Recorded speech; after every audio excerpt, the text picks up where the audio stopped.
I can't search this weapon crate until a certain amount of time has gone by, and it is so effing smart.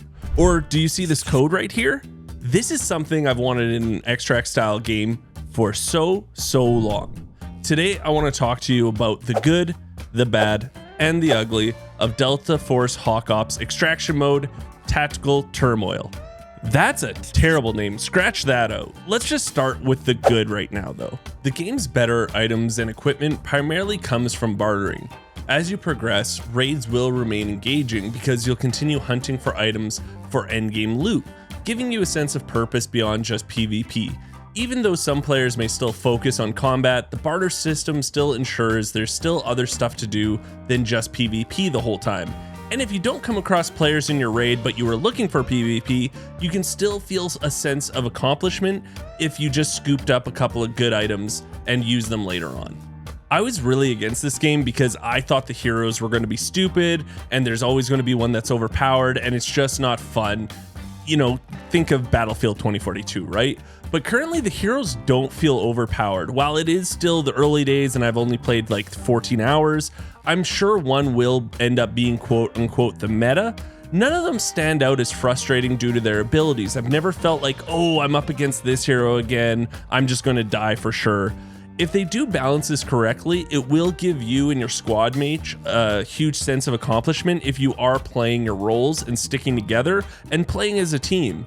This one might be unique for me as a content creator, but I love that you can team up knowing you won't get backstabbed.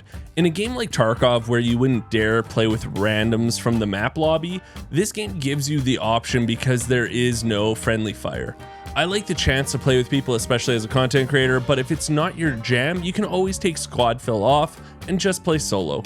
Modding your weapon is super straightforward. If you've played other extract style games, it will feel familiar and it's very easy to grasp. The numbers are right there, the attachments are right there with the prices. It's very straightforward. But the thing that I love the most is they have effing weapon codes. That's right. So if you build a boss ass weapon and want to share it with your friends, guess what? There's a code you can just send them now. No more taking screenshots and saying, do this, put that. Dude, it's just a code. How amazing is this? Something I didn't know this genre needed was opening up locked rooms give you a grace period to loot things before your teammates can get there. So in this instance right now, my buddy who has a key that's worth $1.3 million, it only has 20 uses. So when he used it, even though we came charging into the room to see what was in there for the first time, we couldn't loot everything. We had to wait a couple of seconds. And this way, even if you have randoms on your team and they're like right behind you while you use a really juicy key, whoever uses the key gets first dibs on whatever loot they want to grab first.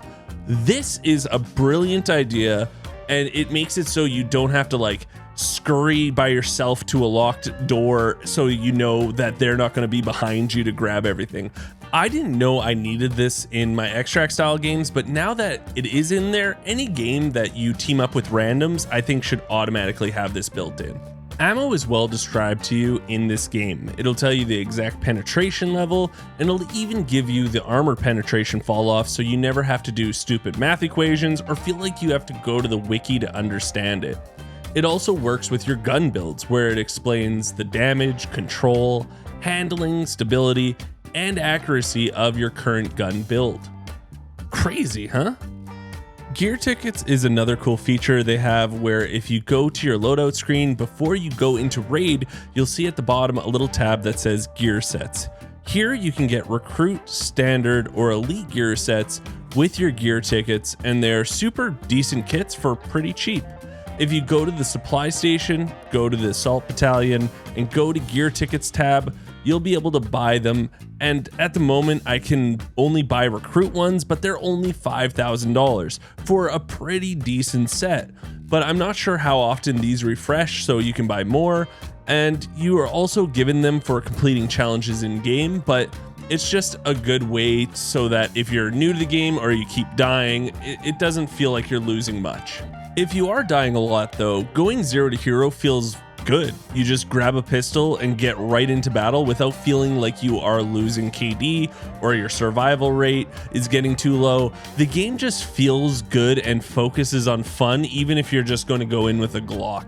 I'm really having fun just doing these every once in a while and seeing what I can get out with.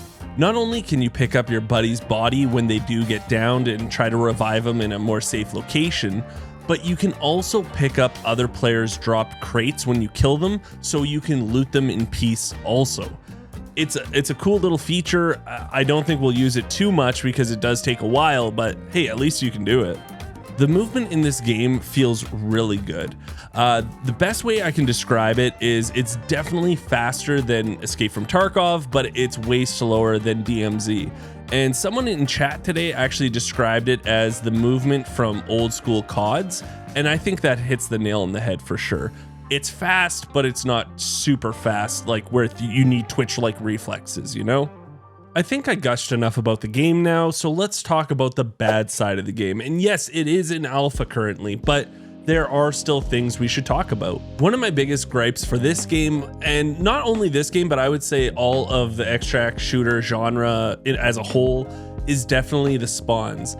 I've played 15 hours of the first map of this game and 5 hours of the second map, and I can tell you right now on the first map where people are going to be.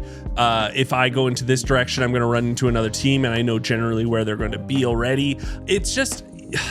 I'm not going to sit here though and tell you, oh, all you have to do is A, B, and C to fix spawns in extract style games, because I don't know the answer. All I know is they aren't very good right now, and we need to do something about them. I would say about 30% of the animations in this game do feel very placeholdery, and I understand, again, it is an alpha, don't chirp it too much, but they do feel kind of clunky. And also when I'm jumping and then vaulting onto things, I say it works like 60% of the time. Like, I'm doing it and then I'm like, I should have been able to vault there. Like, I should have been able to jump and vault, and then I'll do it again, and then I finally do it. Like, it's not as smooth as I want it to be. And the last thing I will like just chirp about with the animations is this climbing animation on a ladder. Yes, this is the regular speed of it. I'm not fast forwarding it. I'm not doing anything to this footage. This is the actual animation to climb a ladder. And it kind of reminds me of like a creepy horror movie. Something I'm going to point out that they need to fix before it does come out.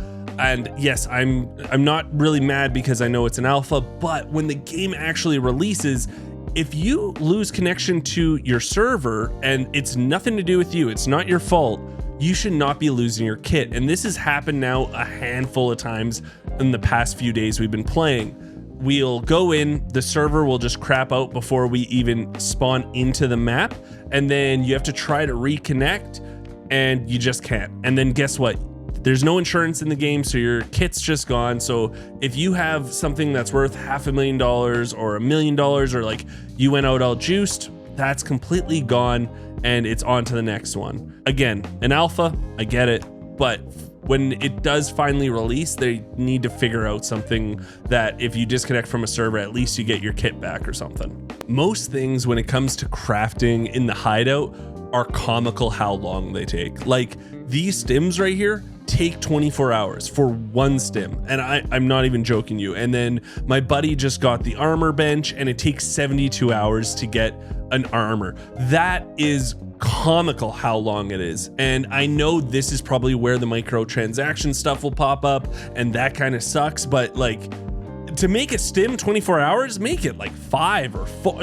Like, this is awful. Come on. I just couldn't get over how long it takes to do anything in the hideout. The last thing I'll talk about is going to be an either you love or you hate kind of thing, but it is with VoIP only works with teammates. Now, I like it when my VoIP, other people can hear it in the game, because I like to talk to other people, and when they shit talk and then you kill them, you feel good, right? Or, you know, you can just be friendly and then be like, okay, we'll be on our way. But the VoIP works like you're in a private Discord call with your teammates, which does lead to you not being able to team up with other teams, which is a good thing, right? You don't want to do team ups. That was a huge issue in DMZ. but I do miss that like kind of chirping back and forth when you find someone and you're trying to find them or they're trying to find you. I do miss that stuff, but I understand why VoIP only acts like you're in a private call with your teammates. I'm just gonna miss it a little. And now that we got through the good, the bad, there's only one ugly thing that really stands out to me, and that is the UI. It is horrendous. Like when it comes to you getting your loadout together, getting guns, figuring out what their dailies are, figuring out where you get your gear tickets, like it's just, there's so many clicks, how to get your tasks. Everything is just so, it just feels like it's too much. There's too many clicks to do what you want, and it's very annoying. Just looking at me navigating right now. Yes, after a good chunk of hours here, I have finally kind of have a flow of it, but it doesn't mean that it isn't bad. And you sitting in this, I guarantee you'll be like, this is pretty overwhelming at first. Like, I don't know what half these things are. It's not explained very well. That is probably the ugliest thing that I definitely have for this game. At the end of the day though, I'm really excited to play this game. I want to play this game. I'm excited to wake up in the morning and stream this game, which by the way, you can watch my stream on twitch.tv/Geekseh. But like I think that's the biggest compliment to any game that I play a lot, is like it feels like I'm just getting home from school. I'm smashing my homework out, or I'm not even doing my homework. I'm just excited to get there and play the game again. And that's how I'm feeling again. I'm feeling excited to play this game. There's a lot to it. I would say the first map I was kind of not underwhelmed, but I was just whelmed. I was like, it's a good map, I'm having fun. But then I jumped into the second map today, and man, it's so much more bigger. There's so many cool new features that weren't in the first one. I'm really excited to see what the other 4 maps have for it. And yeah, I can't say enough good things. I think at the end, when we're looking at all these things, there's more good than there is bad. And it does, I think, have a bright future. So remember, if you did enjoy this video, subscribe to the channel. It's free for you guys. It does mean the world to me. I will be making more videos on Delta Force. Also, I am going to be streaming this a lot, so come by the channel, twitch.tv/Geekseh. And until next time, I'll talk to everyone later.